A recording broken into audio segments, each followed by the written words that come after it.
दिल्ली की जामे मस्जिद में शिव का पुतला रखो कि मराठे पूना से निकले और दिल्ली तक सारा फतह किया, फिर पंजाब फतह किया, मुल्तान फतह किया, अटक फतह किया, पेशावर फतह किया। इतनी बड़ी सल्तनत कोई हिंदू कौम नहीं बना सकी। हे तर मोगलांचे वंशज आहेत, त्यांना अजूनही छत्रपतींचा इतिहास आठवतोय।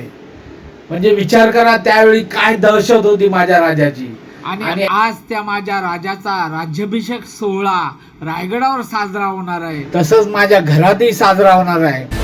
सहस्रशीर्षा पुरुषाः सहस्राक्ष सहस्रपाद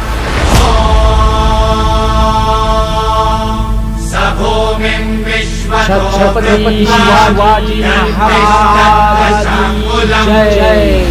हर हर महादेव।